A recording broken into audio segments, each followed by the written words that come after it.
আসসালামু আলাইকুম everyone, welcome to my channel Tehmiz notebook. 14 রমজানের পর থেকে আমরা রাতের বেলা বের হওয়া স্টার্ট করেছিলাম। তো বের হয়ে প্রথমে গিয়েছিলাম আমি আমার টেইলরের কাছে। আমার কাপড়গুলা ডেলিভারি দেওয়ার ডেট ছিল, তো কাপড়গুলা নিয়ে ওখান থেকে গিয়েছিলাম হাবির শুজ দেখতে। পছন্দ হয়ে গিয়েছিল কিন্তু সাইজ অ্যাভেলেবেল ছিল না, তো জুতা অর্ডার করে আমরা ওখান থেকে গিয়েছিলাম মিলানো এক্সপ্রেসে আমাদের রাতের খাবারটা খেতে। রাতের খাবার প্লাস সেহরি দুইটাই বলা যায়। তো খাবারে নিয়েছিলাম আমরা পেরি পেরি চিকেন মিল, তারপর বারবিকিউ চিকেন মিল।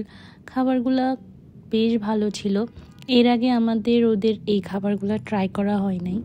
ড্রিঙ্কসে নিয়েছিলাম ওদের মিন্ট লেমনেড, যেটা খুবই মজা ছিল প্লাস রিফ্রেশিং ছিল। খাওয়া দাওয়া শেষ করে সেদিনের মতো বাসায় চলে গিয়েছিলাম। তারপর 17ই রমজান আমাদের প্ল্যান ছিল আমি বাসায় যাব, আব্বুর সাথে ইফতার করব। তো প্রথমেই বের হয়ে চলে গিয়েছিলাম ওয়েল ফুডে। ওখান থেকে ফিরনি, দই, জিলাপি এগুলা নিয়ে তারপর গিয়েছিলাম বারকোড ফুড জাংশন পতেঙ্গাতে।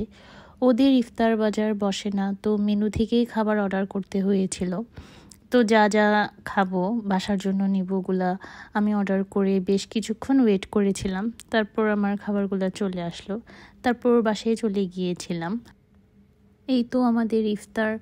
আব্বুর সাথে মজা করে ইফতার করে কিছুক্ষণ গল্প সল্প করে বাসায় চলে এসেছিলাম।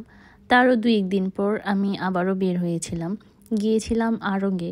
আড়ংয়ের এত খারাপ অবস্থা, মানুষের এত বেশি ক্রাউড ছিল, কোনো কিছু ভালো করে দেখাও যাচ্ছিল না, এতটা বেশি ক্রাউডেড ছিল।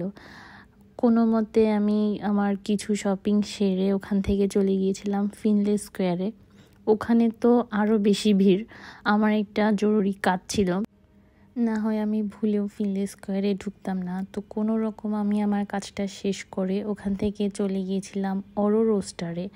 হাবির খুব ওখানে খেতে ইচ্ছে করছিল, তো গেলাম। যাওয়ার পর আমরা আমাদের খাবারটা অর্ডার করেছিলাম। খাবারে নিয়েছিলাম ফিশ অ্যান্ড চিপস, তারপর নিয়েছিলাম ভার্জিন মোহিতো। এগুলা খুবই মজা ছিল, বিশেষ করে এই ভার্জিন মোহিতোটা এত বেশি রিফ্রেশিং ছিল। টায়ার্ডনেসের মধ্যে এটা খেয়ে আরও বেশি ভালো লাগছিল। আর মেইন কোর্সে নিয়েছিলাম ওদের পেরি পেরি চিকেন মিল, যেটা খুবই মজা লেগেছে। অরো রোস্টারের খাবার এর আগে আমি একবার খেয়েছিলাম, তখন এতটা মজা লাগে নাই। ওরা হয়তো ওদের শেফ চেঞ্জ করেছে, যার কারণে খাবারগুলো খুবই মজা লেগেছে। তারপর মজা করে খাবার দাবার খেয়ে আমরা সেদিনের মতো বাসায় চলে গিয়েছিলাম, আর বেশি ঘোরাঘুরি করি নাই। আল্লাহ হাফেজ।